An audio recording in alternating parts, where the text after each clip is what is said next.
Outliers सफलता की कहानी, आपकी सोच को बदलने वाली एक क्रांतिकारी किताब।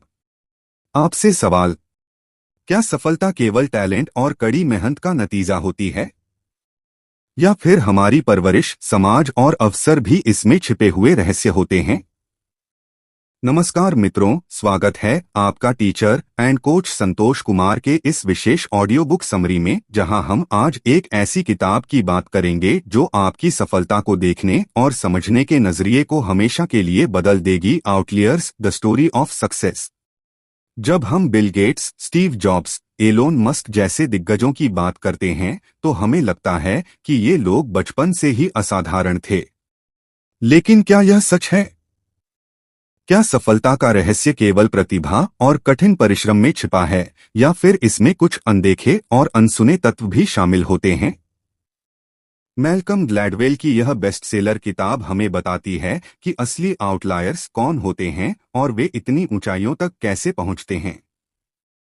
ग्लैडवेल इस किताब में सफलता की परंपरागत कहानियों को चुनौती देते हैं और हमें एक नया नजरिया देते हैं। 10,000 घंटे का नियम, जन्म तिथि का प्रभाव, सांस्कृतिक विरासत, पारिवारिक परिवेश और समाज के अदृश्य नियमों को समझाने वाली एक साइंटिफिक अप्रोच। अगर आप एक शिक्षक, छात्र, बिजनेस ओनर या एक महत्वाकांक्षी इंसान हैं जो अपनी जिंदगी में असाधारण बनना चाहता है, तो यह समरी आपके लिए है। हम इस वीडियो में उन छिपे हुए पैटर्न्स को खोजेंगे जो दुनिया के सबसे सफल लोगों को आउटलायर्स बनाते हैं, और जानेंगे कि आप कैसे अपनी सफलता का मार्ग तैयार कर सकते हैं।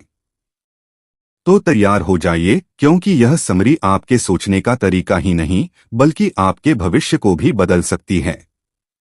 दोस्तों, मैल्कम ग्लैडवेल की किताब आउटलियर्स, द स्टोरी ऑफ सक्सेस 2 भागों में विभाजित है और इसमें कुल 9 चैप्टर हैं, जिसमें पार्ट 1 अवसर, अपॉर्चुनिटी से रिलेटेड 5 चैप्टर्स हैं। 1. द मैथ्यू इफेक्ट, सफलता का असली रहस्य क्या है? जन्म तिथि और अवसरों की भूमिका। 2. द 10,000 आर रूल, किसी भी क्षेत्र में माहिर बनने के लिए 10,000 घंटे का अभ्यास क्यों जरूरी है? 3. The trouble with geniuses, part 1, क्या केवल आईक्यू ही सफलता की गारंटी है? 4. The trouble with geniuses, part 2, सामाजिक बुद्धिमत्ता, प्रैक्टिकल इंटेलिजेंस क्यों मायने रखती है? 5. द 3 लेसन्स ऑफ जो फ्लॉम, कैसे सही समय, सही माहौल और सही बैकग्राउंड किसी को सफल बना सकता है। तथा पार्ट 2, विरासत, लेगेसी से रिलेटेड 4 चैप्टर्स हैं। 6. हर्लन केंटकी, कैसे सांस्कृतिक परंपराएं हमारी सफलता को प्रभावित करती हैं। 7. The ethnic theory of plane crashes, सांस्कृतिक विरासत का निर्णय लेने की क्षमता पर क्या प्रभाव पड़ता है। 8. Rice paddies and math tests, एशियाई छात्र गणित में बेहतर क्यों होते हैं। 9. मरितास बार्गेन, मेहनत और अवसर के बिना प्रतिभा अधूरी क्यों होती है। आइए किताब को गहराई से समझते हैं। चैप्टर 1, मैथ्यू इफेक्ट, क्या सफलता की शुरुआत जन्म से ही तय हो जाती है? इस विशेष ऑडियो बुक समरी में, जहां हम आउटलियर्स, द स्टोरी ऑफ सक्सेस की सबसे चौंकाने वाली अवधारणाओं में से एक, द मैथ्यू इफेक्ट को गहराई से समझेंगे। क्या सिर्फ मेहनत ही सफलता की गारंटी है, या फिर हमारे जन्म की तारीख भी हमारे भविष्य को प्रभावित करती है? जब हम किसी सफल व्यक्ति को देखते हैं, चाहे वह एक टॉप एथलीट हो, कोई बड़ा बिजनेसमैन हो या फिर कोई महान वैज्ञानिक, तो हमें लगता है कि उसने अपनी मेहनत और टैलेंट के दम पर यह मुकाम हासिल किया होगा। लेकिन क्या यह पूरी सच्चाई है? मैल्कम ग्लैडवेल इस अध्याय में बताते हैं कि सफलता केवल मेहनत का परिणाम नहीं होती, बल्कि यह एक सिस्टम का हिस्सा होती है, जिसमें आपका जन्म कब हुआ यह भी मायने रखता है। इसे वे मैथ्यू इफेक्ट कहते हैं, जो बाइबल के एक सिद्धांत से लिया गया है। जिसके पास है उसे और दिया जाएगा, और जिसके पास नहीं है उससे वह भी छीन लिया जाएगा जो उसके पास है। इसका मतलब यह हुआ कि जो पहले से फायदे की स्थिति में होते हैं उन्हें और ज्यादा मौके मिलते हैं, जबकि जिनके पास कम मौके होते हैं वे और पीछे छूट जाते हैं। कैसे काम करता है मैथ्यू इफेक्ट? ग्लैडवेल इस सिद्धांत को एक चौंकाने वाली रिसर्च से समझाते हैं। हॉकी प्लेयर्स का जन्म महीना। एक अध्ययन में पाया गया कि कनाडा की राष्ट्रीय हॉकी टीम के ज्यादातर टॉप खिलाड़ियों का जन्म जनवरी, फरवरी और मार्च में हुआ था। लेकिन ऐसा क्यों? क्योंकि कनाडा में जूनियर हॉकी के लिए कट ऑफ डेट 1 जनवरी होती है। इसका मतलब यह हुआ कि जो बच्चे साल की शुरुआत में पैदा होते हैं वे बचपन में अपने बैच के अन्य बच्चों से शारीरिक रूप से बड़े और मजबूत होते हैं। यही शुरुआती बढ़त उन्हें बेहतर कोचिंग, ज्यादा प्रैक्टिस और ज्यादा खेलने के मौके देती है। और धीरे धीरे यही छोटी सी बढ़त एक बड़े अंतर में बदल जाती है। आपके लिए सीख अपनी अवसर खिड़की अपॉर्चुनिटी विंडो को पहचानें। अगर आप किसी भी क्षेत्र में सफलता चाहते हैं तो सिर्फ मेहनत ही नहीं बल्कि आपको यह भी समझना होगा कि आपके पास कौन से अवसर हैं और कैसे आप उन्हें अधिकतम कर सकते हैं। आपसे सवाल, क्या आप सही समय पर सही निर्णय ले रहे हैं? क्या आप अपने बच्चों या स्टूडेंट्स को ऐसी परिस्थितियों में डाल रहे हैं जहां वे ज्यादा अवसरों का लाभ उठा सकें? क्या आप अपने करियर या बिजनेस में मैथ्यू इफेक्ट का लाभ उठा सकते हैं? अंतिम विचार, सफलता हमेशा सिर्फ मेहनत से नहीं मिलती बल्कि यह सही समय, सही अवसरों और सिस्टम के काम करने के तरीकों को समझकर अधिकतम करने की क्षमता से भी आती है। इसलिए सिर्फ मेहनत मत कीजिए बल्कि अपनी अवसर खिड़की को पहचानकर स्मार्ट तरीके से आगे बढ़िए। तो क्या आप तैयार हैं अपनी सफलता के पीछे छिपे मैथ्यू इफेक्ट को पहचानने और उसका लाभ उठाने के लिए? आइए अगले अध्याय में और भी गहरी सीखों को जानें। आउटलायर्स, सफलता की कहानी, चैप्टर 2, 10,000 घंटे का नियम। क्या सफलता सिर्फ टैलेंट का खेल है या फिर मेहनत की एक साइंटिफिक गणना? क्या आप वाकई अपने क्षेत्र में एक्सपर्ट बनना चाहते हैं या सिर्फ औसत दर्जे की सफलता से संतोष कर लेंगे? नमस्कार दोस्तों, स्वागत है आपका इस विशेष ऑडियो बुक समरी में जहां हम outliers the story of success के सबसे पावरफुल और जीवन बदलने वाले कॉन्सेप्ट द 10,000 आर रूल को डिकोड करेंगे। आपने सुना होगा कि कुछ लोग जन्म से ही प्रतिभाशाली होते हैं। वे प्राकृतिक रूप से गिटार बजाने में माहिर होते हैं, बिजनेस में कमाल करते हैं या फिर खेलों में अव्वल रहते हैं। लेकिन क्या यह सच है? क्या सफल लोग टैलेंट लेकर पैदा होते हैं या फिर उनकी सफलता के पीछे कोई ठोस पैटर्न होता है? क्या सच में ऐसा है?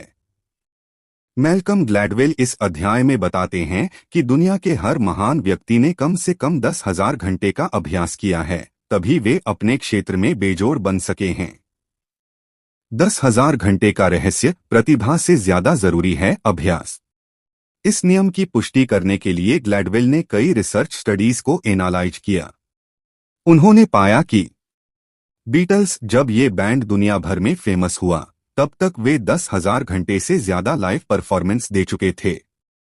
बिल गेट्स, जब उन्होंने माइक्रोसॉफ्ट शुरू किया, तब तक उन्होंने 10,000 घंटे से ज्यादा कंप्यूटर प्रोग्रामिंग की प्रैक्टिस कर ली थी। मोजार्ट, बचपन से ही संगीत की ट्रेनिंग लेने के बावजूद उनकी पहली मास्टरपीस कंपोजिशन तब आई जब उन्होंने 10,000 घंटे से ज्यादा अभ्यास कर लिया था। कैसे काम करता है यह नियम? ग्लैडवेल बताते हैं कि किसी भी स्किल में महारत हासिल करने के लिए आपको 3 चीजों की जरूरत होती है। पहला, डीप प्रैक्टिस। अभ्यास सिर्फ समय बिताने का नाम नहीं बल्कि लगातार फीडबैक और सुधार का प्रोसेस है। दूसरा, डेलिबरेट एफर्ट। केवल स्मार्ट वर्क नहीं बल्कि लंबे समय तक फोकस्ड वर्क भी असली सफलता दिलाता है। तीसरा, टाइम इन्वेस्टमेंट। हर सफल व्यक्ति ने 10,000 घंटे का निवेश अपने स्किल को तराशने में किया है। आपके लिए सीख, क्या आप 10,000 घंटे देने के लिए तैयार हैं? अगर आप किसी भी क्षेत्र में असाधारण बनना चाहते हैं, चाहे वह बिजनेस हो, इन्वेस्टिंग हो, टीचिंग हो या कोई भी दूसरी स्किल, तो आपको यह समझना होगा कि सफलता अचानक नहीं मिलती बल्कि यह एक गणितीय प्रोसेस का हिस्सा है। तो अब सवाल यह है, क्या आप अपना 10,000 घंटे देने के लिए तैयार हैं या फिर औसत दर्जे की सफलता से ही संतोष कर लेंगे? अंतिम विचार, अगर आप सही मायने में लीजेंड बनना चाहते हैं तो आपको लगातार प्रयास करना होगा। टैलेंट मायने नहीं रखता, घंटों की गिनती मायने रखती है। तो आप किस क्षेत्र में अपना 10,000 घंटे निवेश करने वाले हैं? कमेंट में बताइए और अगले अध्याय में मिलते हैं। आउटलायर्स सफलता की कहानी चैप्टर 3 प्रतिभा का भ्रम। क्या केवल आईक्यू ही सफलता की गारंटी है?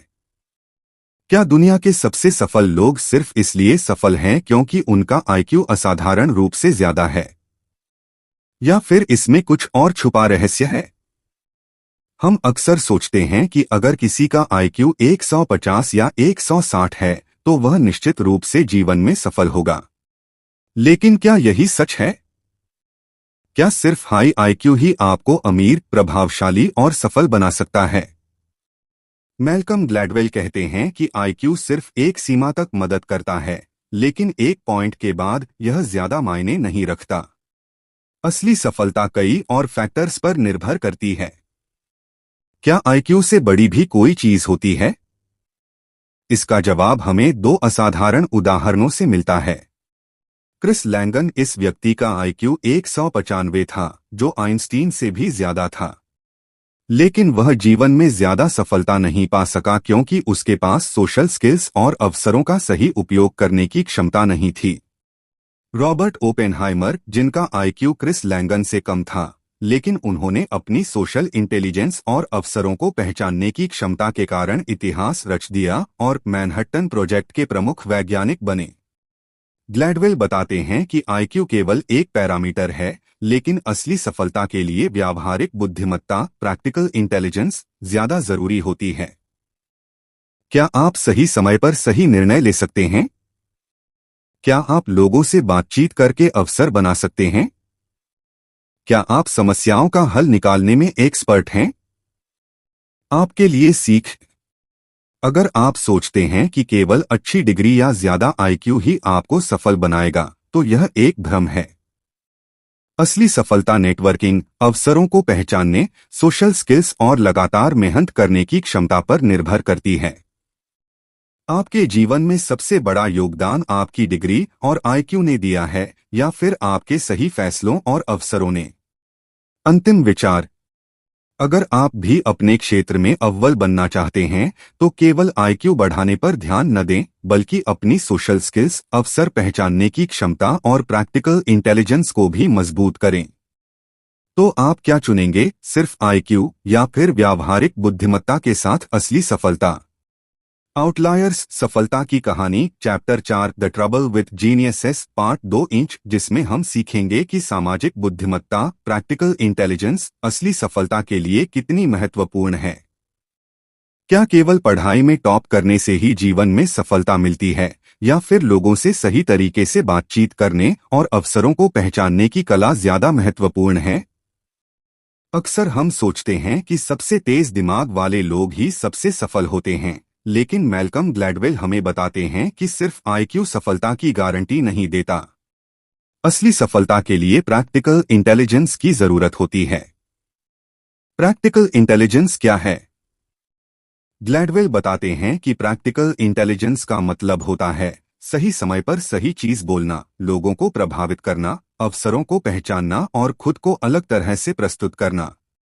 अगर आप दुनिया के सबसे अमीर और प्रभावशाली लोगों को देखेंगे, तो पाएंगे कि वे सिर्फ टैलेंटेड नहीं हैं, बल्कि उनमें नेटवर्किंग, कम्युनिकेशन स्किल्स और नेगोशिएशन की कला भी होती है। क्या सफलता सिर्फ अकादमिक ज्ञान पर निर्भर करती है? यहाँ दो लोगों की कहानियों से हमें इस सवाल का जवाब मिलता है। एक, क्रिस लैंगन, उनका आईक्यू 195 था, लेकिन उनके पास सामाजिक बुद्धिमत्ता नहीं थी। वे अपने विचारों को सही से प्रस्तुत नहीं कर पाए और न ही सही अवसरों का लाभ उठा सके। नतीजा, वे गुमनामी में चले गए। 2, रॉबर्ट ओपेनहाइमर, जिनका आईक्यू लैंगन से कम था, लेकिन वे अपनी सोशल स्किल्स, पर्सनालिटी और अवसरों को पकड़ने की क्षमता के कारण दुनिया के सबसे प्रभावशाली वैज्ञानिकों में से एक बने। प्रैक्टिकल इंटेलिजेंस आपके जीवन में कैसे मदद कर सकती है? अगर आप एक बिजनेसमैन, इन्वेस्टर, लीडर या किसी भी प्रोफेशन में आगे बढ़ना चाहते हैं, तो आपको सिर्फ पढ़ाई में अच्छा होने से ज्यादा लोगों को समझने, बातचीत करने और सही निर्णय लेने की क्षमता विकसित करनी होगी। जिससे आप अपने विचारों को प्रभावी तरीके से दूसरों के सामने रख सकते हैं। आप सही समय पर सही निर्णय ले सके। आप अपने नेटवर्क का सही उपयोग कर सके। आपसे सवाल, क्या आपने अपने जीवन में कोई ऐसा अवसर खोया है क्योंकि आप सही लोगों से सही तरीके से बातचीत नहीं कर पाए? अंतिम विचार, अगर आप वाकई सफल बनना चाहते हैं तो सिर्फ पढ़ाई या आईक्यू पर ध्यान मत दीजिए, बल्कि अपनी प्रैक्टिकल इंटेलिजेंस यानी लोगों को समझने और सही तरीके से बातचीत करने की क्षमता को भी मजबूत कीजिए। तो आप क्या चुनेंगे, सिर्फ आईक्यू या फिर प्रैक्टिकल इंटेलिजेंस के साथ असली सफलता? कमेंट में बताइए और अगले चैप्टर्स में मिलते हैं। आउटलायर्स, सफलता की कहानी, चैप्टर 5, जो फ्लॉम की 3 सीख, सही समय, सही माहौल और सही बैकग्राउंड से सफलता कैसे मिलती है। क्या आपकी सफलता सिर्फ आपकी मेहनत पर निर्भर करती है या फिर आपका जन्म, माहौल और सही समय भी इसमें बड़ा रोल निभाते हैं? Outliers, the story of success के 5वें अध्याय में एक ऐसा रहस्य खोलने जा रहे हैं जो आपको अपनी सफलता को एक नए नजरिए से देखने पर मजबूर कर देगा। आज हम सीखेंगे जो फ्लॉम की 3 महत्वपूर्ण सीख, जो बताते हैं कि क्यों सही समय, सही परिस्थितियां और सही बैकग्राउंड आपकी सफलता को प्रभावित करते हैं। जो फ्लॉम कौन थे और वे इतने सफल क्यों हुए? जो फ्लॉम एक गरीब परिवार से आए थे, लेकिन वे अमेरिका के सबसे बड़े लॉ फर्म्स में से एक स्कैडन, आर्प्स, स्लेट, मीगर फ्लॉम के सहसंस्थापक बने। उनकी सफलता सिर्फ टैलेंट या मेहनत का नतीजा नहीं थी, बल्कि यह 3 महत्वपूर्ण फैक्टर्स की वजह से संभव हो पाई। 1. सही समय, राइट टाइमिंग। जो फ्लॉम ने अपने करियर की शुरुआत तब की जब अमेरिका में बड़े लॉ फर्म्स कॉरपोरेट मुकदमों को हाथ लगाने से बचते थे। इस वजह से कम प्रतिस्पर्धा थी और उन्हें आगे बढ़ने का मौका मिला।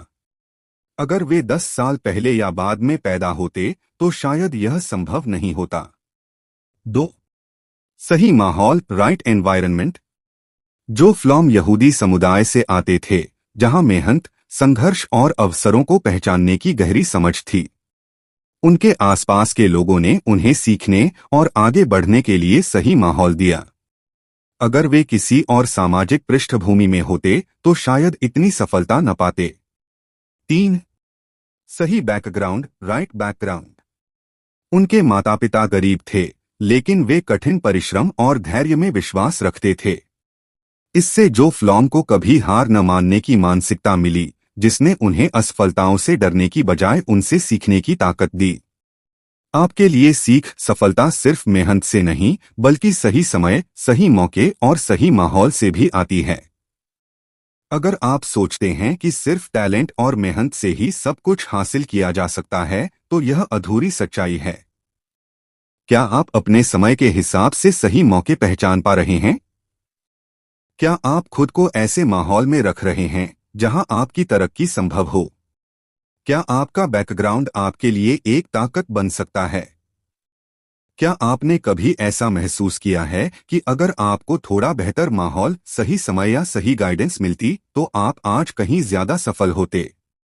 अंतिम विचार, जो फ्लॉम की कहानी हमें सिखाती है कि सिर्फ मेहनत ही काफी नहीं है, बल्कि हमें सही समय पर सही अवसरों को पहचानना और उनका लाभ उठाना आना चाहिए। तो अब आप क्या करेंगे, सिर्फ मेहनत करेंगे या फिर सही मौके और सही परिस्थितियों का फायदा भी उठाएंगे? आउटलायर्स, सफलता की कहानी, चैप्टर 6। यह अध्याय हमें बताता है कि हमारी संस्कृति और पारिवारिक परंपराएं हमारी सफलता को कैसे आकार देती हैं। क्या आपकी सोच, व्यवहार और सफलता सिर्फ आपकी व्यक्तिगत मेहनत का नतीजा होती है या फिर आपकी संस्कृति और परंपराएं भी इसमें गहरी भूमिका निभाती हैं? हार्लन, केंटकी की कहानी, जब संस्कृति टकराव को जन्म देती है। अमेरिका के हार्लन, केंटकी में 1800 के दशक में हैटफील्ड और मैककॉय जैसे परिवारों के बीच खूनी झगड़े पीढ़ी दर पीढ़ी चलते रहे। ये झगड़े सिर्फ व्यक्तिगत दुश्मनी का नतीजा नहीं थे, बल्कि यह उनकी संस्कृति की विरासत थी, जिसे वे अनजाने में आगे बढ़ाते रहे। मैल्कम ग्लैडवेल बताते हैं कि कल्चरल लेगसी सांस्कृतिक विरासत हमारे व्यवहार, सोचने के तरीके और यहाँ तक कि हमारे सफलता प्राप्त करने के तरीकों को भी प्रभावित करती है। संस्कृति हमारी सफलता को कैसे प्रभावित करती है? यदि आपका परिवार संघर्षशील और आत्मनिर्भर रहा है, तो संभावना है कि आप भी आत्मनिर्भर और लचीले होंगे। अगर आपके परिवार ने हमेशा हार मानने की आदत डाली है, तो आप भी मुश्किल समय में जल्दी हार सकते हैं। जिस समाज में आप रहते हैं, उसके मूल्य आपकी सोच को तय करते हैं।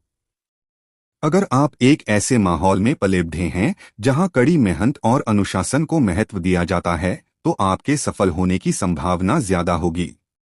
वहीं अगर आपका माहौल आपको रूढ़ियों और नकारात्मक सोच में जकड़े रखता है, तो यह आपकी सफलता की राह में बाधा बन सकता है।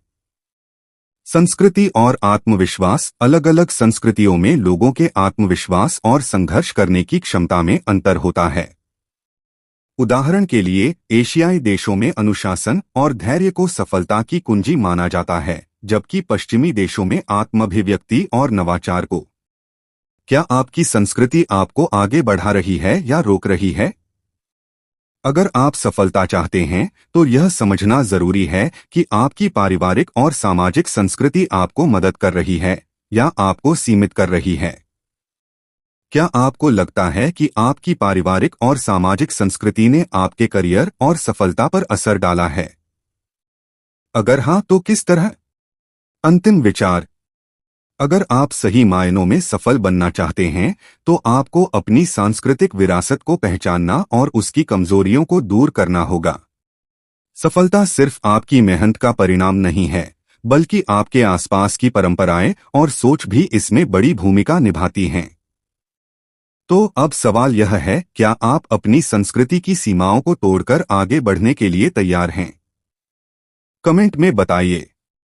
आउटलायर्स सफलता की कहानी, chapter 7, ethnic theory of plane crash. सांस्कृतिक विरासत का निर्णय लेने की क्षमता पर क्या प्रभाव पड़ता है? क्या आपकी परवरिश और संस्कृति आपके निर्णय लेने की क्षमता को प्रभावित कर सकती है, यहाँ तक कि जीवन मृत्यु के फैसलों में भी? इस अध्याय में मैल्कम ग्लैडवेल एक चौंकाने वाली सच्चाई उजागर करते हैं। हमारी सांस्कृतिक विरासत हमारी निर्णय लेने की क्षमता को कैसे प्रभावित कर सकती है, और यह कुछ मामलों में घातक भी साबित हो सकता है। कैसे सांस्कृतिक विरासत हवाई जहाज क्रैश का कारण बन सकती है?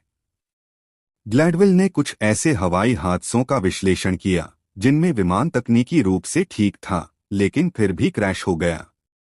इन हादसों का गहराई से अध्ययन करने पर एक पैटर्न उभर कर आया: फ्लाइट क्रू की बातचीत और निर्णय लेने की प्रक्रिया में सांस्कृतिक असर।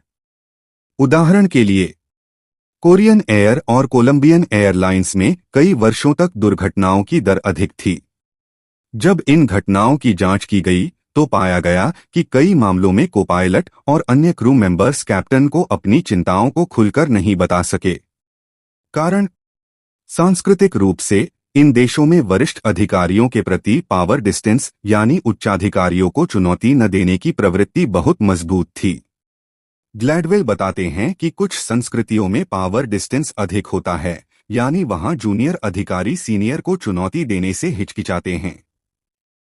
अगर को पायलट को किसी गलती का अंदेशा भी होता है, तो वह सीधे कैप्टन को नहीं बताता, बल्कि संकेतों में बोलने की कोशिश करता है। कई बार कैप्टन इन संकेतों को नहीं समझ पाते और इससे घातक दुर्घटनाएं हो जाती हैं। वहीं अमेरिकी और पश्चिमी देशों में पावर डिस्टेंस कम होता है, यानी वहां जूनियर अधिकारी खुलकर सीनियर को सुझाव दे सकते हैं। इसका सीधा असर बेहतर निर्णय लेने और सुरक्षा पर पड़ता है। व्यक्तिगत और बिजनेस सफलता में इसका क्या मतलब है? अगर आप सिर्फ अपने सीनियर्स के आदेश मानते हैं और खुद निर्णय लेने से डरते हैं, तो यह आपकी ग्रोथ को रोक सकता है। क्या आपकी परवरिश ने आपको सवाल पूछने और अपनी राय रखने के लिए प्रेरित किया है? या आपको सिखाया गया है कि बड़ों की बात टालनी नहीं चाहिए, भले ही वह गलत ही क्यों न हो? सिर्फ विमान हादसों में ही नहीं, यह सिद्धांत बिजनेस, करियर और व्यक्तिगत जीवन में भी लागू होता है। आपसे सवाल: क्या आप अपने बॉस से असहमत होने की हिम्मत रखते हैं? क्या आप अपनी टीम के निर्णयों पर खुलकर चर्चा करते हैं या सिर्फ चुपचाप आदेश मानते हैं? क्या आप अपनी सफलता की जिम्मेदारी खुद लेते हैं या बस परिस्थितियों को दोष देते हैं? क्या आपकी परवरिश और संस्कृति ने आपके निर्णय लेने के तरीके को प्रभावित किया है? क्या आप अपने विचारों को खुलकर व्यक्त कर पाते हैं या दबाव महसूस करते हैं? अंतिम विचार। अगर आप सफलता की ऊंचाइयों तक पहुंचना चाहते हैं तो आपको अपनी निर्णय लेने की क्षमता को मजबूत बनाना होगा। अपनी संस्कृति की अच्छी बातों को अपनाइए, लेकिन वह चीजें जो आपकी ग्रोथ को रोक रही हैं, उन्हें बदलना सीखिए। तो दोस्तों, क्या आप अपनी सोच और निर्णय लेने की क्षमता को एक नया रूप देने के लिए तैयार हैं? नीचे कमेंट में बताइए। आउटलायर्स सफलता की कहानी chapter 8 rice paddies and math test. एशियाई छात्र गणित में बेहतर क्यों होते हैं? क्या गणित में उत्कृष्टता जन्मजात होती है या यह एक सांस्कृतिक प्रभाव है? यह अध्याय एक महत्वपूर्ण सवाल उठाता है, आखिर एशियाई छात्र गणित में पश्चिमी छात्रों से बेहतर क्यों होते हैं? क्या यह सिर्फ जेनेटिक्स है या इसमें उनकी संस्कृति, परवरिश और ऐतिहासिक परंपराओं की कोई भूमिका है? ग्लैडवेल इस अध्याय में बताते हैं कि एशियाई देशों, खासकर चीन, जापान और कोरिया में गणित में उत्कृष्टता का संबंध उनकी कृषि परंपराओं से जुड़ा हुआ है।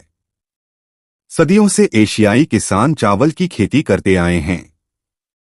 चावल की खेती अन्य फसलों की तुलना में ज्यादा मेहनत, अनुशासन और निरंतर देखभाल की मांग करती है।